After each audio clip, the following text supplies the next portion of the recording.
Oui, je suis déçu. C'est vrai qu'on avait à cœur de poser le problème à ces mois en pleine euphorie actuellement. On a failli y réussir, parce qu'en première mi-temps, on a quelques opportunités qu'on ne met pas, mais c'est notre problème. Je le dis depuis un moment. Même si on a retrouvé un jeu un petit peu plus conforme à ce que j'attends de mon équipe, après il y a toujours ce problème d'inefficacité chronique. Et il va falloir cravacher jusqu'au bout, mais ça on le sait. Honnêtement, vous êtes mal payé ce soir. C'est pas du tout pour essayer de te consoler, mais franchement, vous êtes mal payé. Il y a deux choses j'ai deux sentiments. Le premier, c'est effectivement de ne pas être récompensé. Et après, je me dis que bon, si on continue à jouer comme ça, il n'y a pas de raison que sur les 12 matchs qui restent, on n'arrive pas à prendre les points qu'il nous faudra. Mais comme je dis aux joueurs à la fin, il ne faut pas se laisser abattre par cette défaite, même si elle est amère, il faut l'accepter. Après, on peut toujours parler de certains faits de jeu qui ne jouent pas en notre faveur, mais bon, je ne vais pas encore parler de choses qui fâchent, qui risquent de nous faire retrouver dans la tribune. J'ai pas envie de rester dans la tribune. Mais qu'est-ce que je peux vous dire de plus? J'ai dit bravo à Nîmes, ils ont une efficacité extraordinaire, une simplicité aussi dans le jeu, du mouvement. On savait qu'il y avait des garçons de qualité, on avait essayé de mettre en place un plan en première mi-temps pour les contrer, parce qu'on savait qu'ils excellent aussi dans les contres. On a failli réussir, on va remettre l'ouvrage la semaine prochaine contre Sedan, qui est un match capital pour nous. C'est la différence qu'il y a entre une équipe qui est en plein boom en ce moment, qui tout réussit, et ton équipe qui, comme tu le dis, elle joue franchement pas mal, mais n'arrive pas d'une part à marquer et puis à prendre des points. C'est ça, je prends l'exemple de la semaine dernière contre Auxerre, bon, même si intrinsèquement ils nous sont supérieurs, hein, il n'y a pas photo.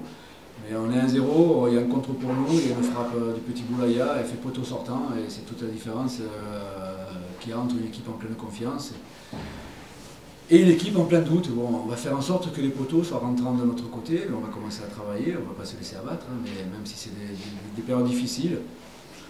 Après, vous savez, on était bien il y a quelques temps, on nous voyait, on était sur le podium, c'était agréable. Mais il ne faut pas oublier que nous, notre championnat, en début de saison, il se joue dans les 7 ou 8 dernières équipes par rapport à tout ce que l'on sait. Donc on y est, mais on y est aussi pour tout mettre en œuvre, pour ne pas descendre, parce que je ne sais pas quels ont été les résultats derrière. Donc, enfin, c'est anecdotique. Je demanderai à des vrais journalistes ici. Juste un dernier mot, lundi, dans l'histoire, quand on présentait le match, tu dis tiens, je mettrais bien une petite pièce sur Nîmes Olympique pour la montée. Tu la mets un peu plus grosse ce soir? Oui, écoutez, 43 points. Ouais. Donc 43 points, après c'est pour ça que je ne sais pas ce qu'a fait Guingamp. Il va à Guingamp. Guingamp a perdu. Guingamp a perdu, donc Nîmes va à Guingamp, c'est ça? Ouais. Hervé, tu le sais, quand tout roule, il n'y a pas de problème, il y a une bonne ambiance, il y a une euphorie, on frappe, on dévisse et ça va au fond. C'est comme ça, après pourquoi pas. Il y a 2 ans, ou 3 ans, lorsque Dijon et Ajaccio sont montés, personne n'aurait mis une pièce sur eux. Hein. Puis à partir de là, il y a quand même un groupe de qualité avec des joueurs intéressants dans cette équipe lilloise. Pourquoi pas? On a vu d'autres, hein. Bastia qui monte d'année en année, Viantonon qui monte d'année en année. Pourquoi pas Nîmes? Non, c'est intéressant. Merci beaucoup. Allez, bonne soirée. Ciao. Ciao. À bientôt.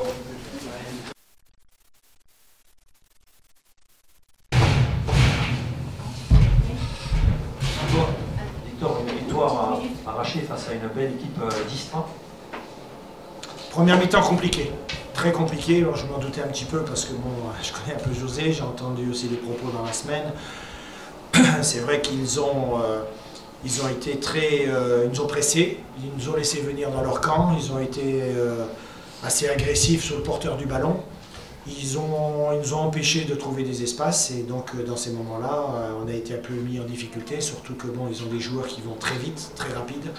Donc des ballons perdus, on s'est mis un peu en difficulté en perdant des ballons au milieu de terrain, mais bon, on n'a pas été assez, on n'a pas mis le ballon assez sur les côtés pour essayer d'exploiter ces côtés, mais surtout aussi les faire sortir pour pouvoir passer ce que l'on a fait en deuxième mi-temps, c'est-à-dire que on est passé très souvent par le côté gauche plutôt que le côté droit, mais on a été quand même beaucoup plus percutant, il y a eu beaucoup plus de mouvements, et surtout, parce qu'en première mi-temps, je pense qu'on n'a pas été assez collectif.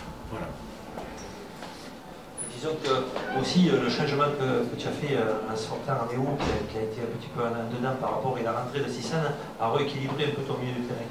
Alors ça a été un oui, je voulais déjà à la fin de la première mi-temps changer un petit peu, puis le début m'a conforté là-dedans en disant que bon, il fallait que je fasse quelque chose. Donc Sissane est bien rentré, il a été intéressant, il a récupéré beaucoup de ballons, il a pu derrière aussi assurer la liaison entre le milieu et donc l'attaque, et je pense que de ce côté-là ça a été intéressant.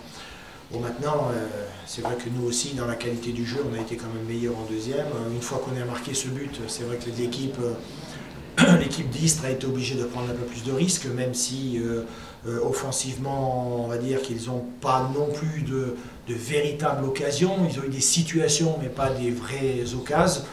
Bon, de notre côté, bon, il y a quand même la frappe de Granic, hein, quand tout le monde va dans le but. Les deux ballons poteaux, ballons sauvés sur la ligne avec Koné et Bénézé. Donc bon, aussi la petite faute, bon, l'arbitre est peut-être mal placé, mais bon, sur Nouri, là, quand il se fait le contrôle et que bon, il veut frapper, il m'a dit que le joueur lui retient le pied, c'est pour ça qu'il n'arrive pas à enchaîner. Donc bon, c'est quand même pas mal de belles occasions. Maintenant, on a souffert jusqu'à la 94e. Officiellement, on considère que le métier est acquis.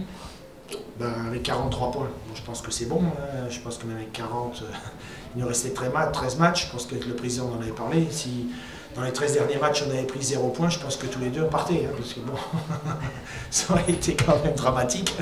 Donc je pense que de ce côté-là, le premier contrat est fait. Bon, maintenant, on va voir un petit peu ce qui va se passer dans les prochaines semaines, et notamment la semaine prochaine. Il y a un truc à faire à Guingamp. On disait qu'il a perdu à la dernière minute à Auxerre. Ça fait 2 matchs de suite qu'ils perdent. Enfin, ils ne sont pas dans une forme éblouissante apparemment, même si chez eux ils restent solides. Ça reste une équipe très solide hein, chez eux. Parce que bon, c'est drôle parce que cette équipe, bon, c'est vrai qu'elle vient de perdre 2-1 ce soir, elle a perdu 3-1 à Châteauroux. C'est une équipe quand même qui, à la maison, même quand elle est en grosse difficulté, qu'elle perd, elle a des ressources et gagne très souvent ses matchs en fin de rencontre. Je crois qu'on ne doit pas se tromper, même maintenant Auxerre qui doit aussi le faire maintenant. On est 2-3 équipes qui font ce genre de résultats, c'est-à-dire que bon, on est assez performant dans les fins de match. Donc pour la semaine prochaine, ça sera un match très intéressant. J'espère que bon, pour une fois à l'extérieur, ça tournera pour nous de gagner en fin de match. Pourquoi pas. Donc c'est un match intéressant à faire samedi prochain, puisque on va rencontrer une équipe qui est très solide, qui joue bien au ballon, qui va de l'avant. Donc pour nous, on va essayer de se mettre à la hauteur de l'événement et à la hauteur surtout de l'adversaire. Et j'espère ramener quelque chose de ce déplacement. Vous mettez une sacrée pression quand même avec le rythme que vous tenez en ce moment. Vous mettez une sacrée pression sur les 3 de devant ou les 4 de devant. Ben, on est à la chasse. Donc on court, je pense qu'on est intéressant dans le jeu, on est intéressant dans l'ambition. Je pense qu'à la mi-temps, je n'étais pas trop content, donc je l'ai fait, je leur ai un petit peu dit.